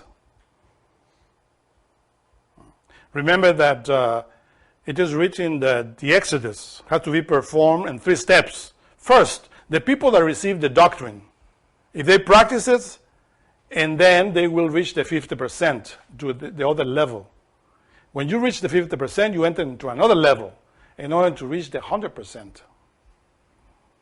That's the Exodus. Something psychological, something initiatic that you have to live inside. It's physical, yes, because all the pestilence, all the plagues comes into your body, into Malkut, and you have to deal with it. It's Satan putting them for you. That's why when Job reaches the 5th, which is Tifereth, he is humble and prays to God and says, He is everything, I am nothing. And then it is written that we enter into Geburah, which is the severity of God. We are entering into the world of the gods. Only Moses can deal there. Aaron was working in the lower plagues, but here only Moses and God deals with it. It's related with initiation, with initiates, in the higher and lower levels. And Yod-Hah said to Moses and to Aaron, take to your handfuls of ashes of the furnace, and let Moses sprinkle it towards the heaven in the sight of Pharaoh. And it shall become small dust in all the land of Mizraim, and it shall be a boil breaking forth with blains on men and on beasts throughout all the land of Mizraim. And they took ashes of the furnace and stood before Pharaoh, and Moses sprinkled it up towards heaven, and it became a boil breaking forth with blains on men and on beasts. That's Geburah. And you find the next graphic of Geburah, that Moses is doing it. inside of us. It's not outside. It's inside. Understand that. Moshe is willpower. Aaron is the priest inside. He's working in the ordeal of jobs. So it's written in the second chapter of the book of Job. After Job overcomes the 5 plagues, Satan comes before Jehovah and says, hello. And Jehovah says, where do you come from? From the earth. How do you see my servant Job, that you push me to do the things against him and still retains his integrity and loves me? And then Satan says, oh yeah, but if you touch his flesh now and goes into his physical body, you will see how he will blaspheme against your face. And then Jehovah says to Satan, go down, do that, keep his life. And then it's written, so went Satan forth from the presence of Jehovah, and smote Job with sore boils from the sole of his foot unto his crown. Well, in the book of Exodus it says that all the beasts, everybody in Egypt is receiving those boils. Everybody in your body. And it is because Geburah is the law. What you will receive is according to your sins. The people said, well, why is this? Only because that the Pharaoh is not believing in Jehovah, so therefore he is receiving all of these calamities? No, the Pharaoh is within. He's the black dragon. We are working against him with willpower. So all initiates always suffer for a sickness. Receive sicknesses. People think, oh, you enter into this path, since God is with you and you're working in the path of God, why you have to be sick? Well, God, as you see there in the book of Job, always tests you. And according to your karma, according to your own deeds. And as Job received the boils, the people of Egypt also received the boils. Cause and effect. If you receive any sickness as an ordeal, don't protest. Understand what is going on. Because remember that your own inner being is testing you in order for you to develop your archetypes, the people of Israel, within you.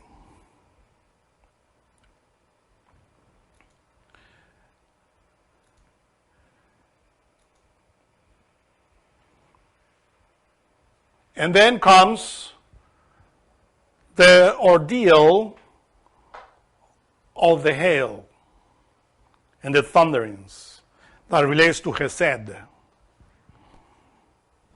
And of course, it's in relation with sickness, with pain that one receives through the ordeals of Chesed up in heaven. Chesed is mercy. Always you receive an announcement and it says, be prepared because you will receive a very strong sickness, like a hail. But the mercy of God is with you because Chesed is mercy. You are entering into the 7th step. Before that 7th step, or after that 7th step, you enter into the 8th. Remember that it's written that the book of Job is lived in 8 steps. I am not going to continue right now because it's already 12:15. We are going to make a synthesis the next time that I will speak the rest in order to comprehend more this lecture, because as you see, it's very long. We reach only the 5th, the boils, and then we enter into Chesed. We are entering into the half of the lecture. because the other 5 Sephiroth above relate to higher things that we have to learn in relation with Moses and Halloween. If you have questions, you can ask right now in order not to elongate this lecture too much. So if there is questions, we will be briefly answering. No questions? What is the relationship in between Aaron and Pilate and Moses and Caiaphas? The relationship between Pilate and Aaron and Moses and Caiaphas, where you are naming 2 children there, which we will answer in the next lecture, in order to comprehend that, because if you remember, the last plague that is written there is about the firstborn of the Pharaoh, the firstborn of the maid servant that is working behind the mills, and the firstborn of the beasts. Those are the 3 demons that we have within. The mind, the firstborn of Pharaoh, the son of the maid that is behind the bills is in the emotional center, and the son of the beasts of Behemoth is, of course, the sexual organ. Those are the three aspects that God has to destroy, which in the Bible are called Judas, Pilate, and Caiaphas. In relation, of course, because if we are talking about Moses and Aaron, we're talking about the solar bodies. But these are the children of the black dragon. Another question? One back here. It says, is Lucifer good or bad? Why does the church call Lucifer Satan? Why does the church, what church? The church. The church. I guess it's the Catholic Church. The church calls Lucifer Satan and Satan Lucifer because are a bunch of ignoramuses. They don't know Kabbalah. If they knew Kabbalah, they won't mix one thing with the other, right? Satan is that black aspect of us that is related with sin. As Lucifer is different. Lucifer is acting in the initiate that has no ego. It's the same Lucifer, same Satan, but different levels. It's alchemy. You have to understand that. Catholic Church mix everything because they are not serious. They are not initiates. They are monks that never work with the waters. If they were like Moses, marrying Sephora, the waters in that, they will develop this that we are teaching here. But most of them, they are single. And if they marry, just for fornication. They fornicate. Child molesters, how they are going to know about Lucifer and Satan? Another question? No, that's it. Thank you very much.